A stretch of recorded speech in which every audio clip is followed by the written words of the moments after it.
Hello students, I am Dr. Parminder Kaur, Assistant Professor, Department of Economics, BSS College. Today, I'll be discussing the concept of elasticity.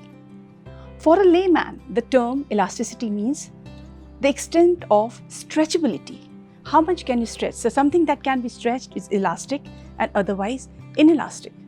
But in economics, the concept of elasticity is in terms of the extent of variation that takes place in variables. The law of demand states that there is an inverse relationship between price and quantity demanded. It just tells us the direction of relationship. That means if the price increases, quantity demanded will decrease, and if the price decreases, quantity demanded will increase. It does not tell us about the magnitude of the change. So the concept of elasticity it was developed by Professor Alfred Marshall to measure the magnitude of change in quantity demanded as a result of change in price. For instance, there is a change in the price of Coke. It increases from $1 to $3 per bottle. Now, this is not a necessity of life. It falls in the luxury items.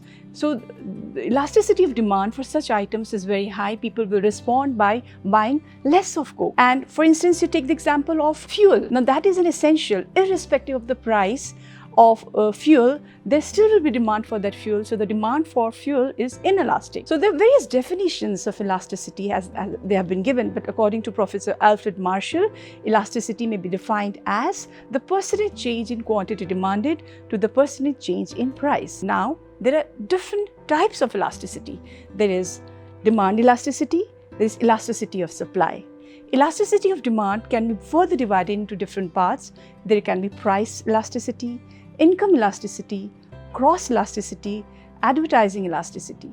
Price elasticity is the ratio of percentage change in quantity demanded to percent change in price, while income elasticity is percent change in income to percent change in quantity demanded. Cross elasticity refers to how the demand for substitutes and complementary goods changes as a result of change in price. For example, change in price of coffee will lead to a change in demand for tea. So the cross elasticity of demand would be percentage change in quantity demanded of tea as a result of percentage change in price of coffee. Advertising elasticity would be a ratio of percentage change in quantity demanded to percent change in advertising. Similarly, we can determine elasticity of supply in terms of price and cross elasticity. Now, there are various degrees of elasticity. The meaning of degrees of elasticity is that different commodities have different price elasticity. Some commodities are more elastic, whilst others have relatively less elastic demand. Basically, the price elasticity of demand ranges from 0 to infinity. It can be equal to 0, it can be less than 1, greater than 1, equal to unity, or infinity.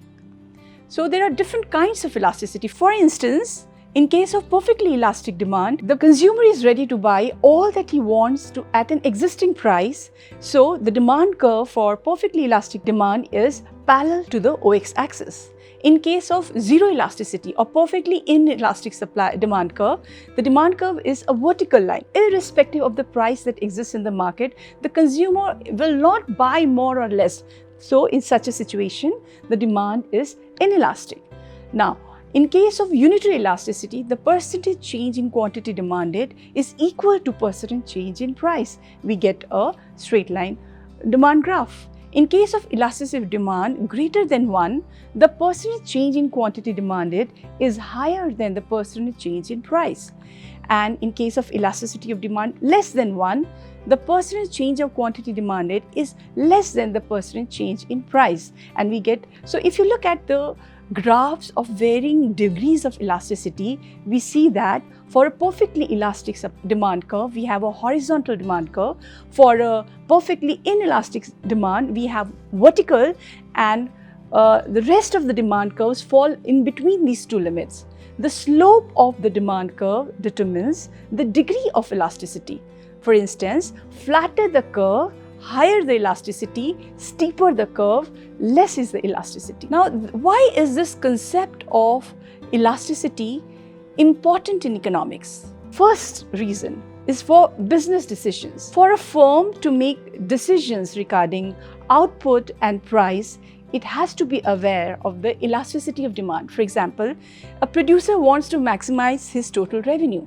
How will he do that? He can increase the price of those goods which have inelastic demand rather than elastic. For instance, if the price of a product increases and the consumers stop buying that product if the demand is elastic, that means instead of increasing revenue, the revenue of the firm will decrease.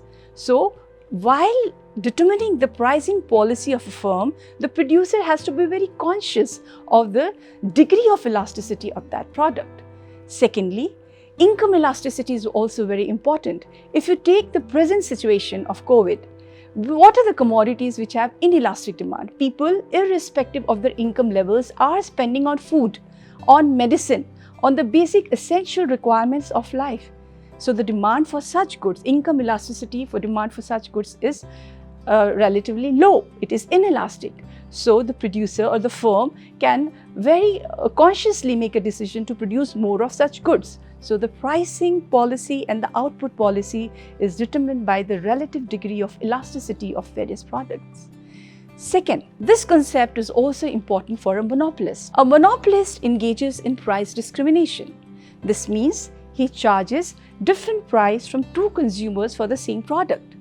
So he keeps in mind he will charge a higher price from that consumer for which the demand is inelastic as compared to the demand or as compared to the price of the other consumer for which the demand is elastic.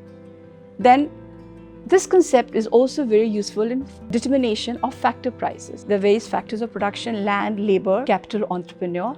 Now the remuneration that they get for the services that they render to the process of production is determined by their contribution to the total output. For instance, if you take labor will get wages in return. The labor union will be in a position to bargain for a higher price for labor if the demand for labor is inelastic. And the demand for labor in turn will be determined by the demand for the product that the labor is producing. If the product that the labor is producing is relatively inelastic, the labor union will have a higher bargaining power as compared to inelastic product. Now, most importantly, government is also very conscious of this elasticity concept while determining framing its policy. Let's talk about taxation. Now, government wants to increase its revenue generation. The government has to take in mind or keep in mind what is the demand elasticity for products. For instance, it can increase the rate of taxes for only those products which are relatively inelastic, for example, medicines. Otherwise, government is in fact, it is conscious of the fact that you should not increase the prices beyond a certain limit of essentials. The concept of elasticity is very important in determination of government policies. For instance, the taxation policy of the government. If the government decides to increase its revenue, it has to be very careful of the products for which the taxes are being increased. If the taxes are raised for those products, the demand for which is elastic, the consumers will reduce the consumption of such products and the revenue, instead of increasing, will in fact decrease. So, the taxation policy also keeps in mind the relative elasticity of various products and services before imposition of tax. The concept of elasticity is very important in international trade as well. Before the imposition of tariffs on exports and imports, the government is conscious of the fact that the international competitiveness of the products will change as a result of imposition of these tariffs. So those products which are relatively inelastic, higher tariffs are imposed, and for those products which are relatively elastic, lower tariff rates are imposed. Incidence of taxation is also determined by elasticity of demand. Incidence means who is actually going to bear the burden of the tax.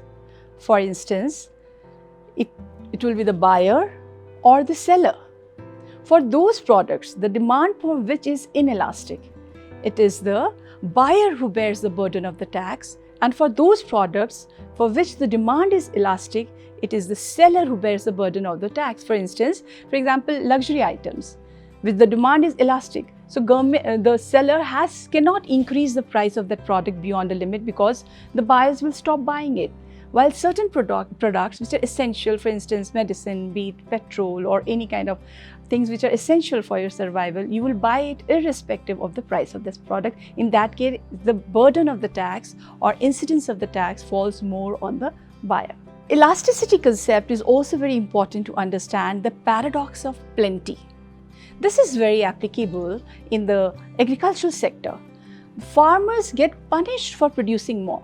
Ideally, if the total output of the agricultural sector increases, the income of the farmers should also increase. But what happens?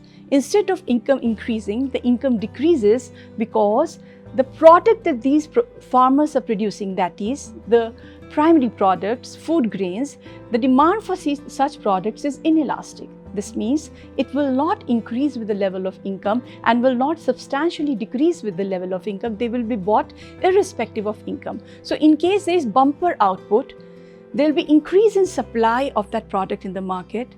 The demand for that product remaining constant, the price of these food grains falls. So actually, because after a bumper crop, the farmer's income decreases rather than increases. So this concept of elasticity is applicable in various sectors of the economy. In this lecture of mine, I have tried to explain the concept, meaning, definition and importance of elasticity. In my next lecture, I'll try to cover the various methods of measurement of elasticity of demand and supply. Thank you.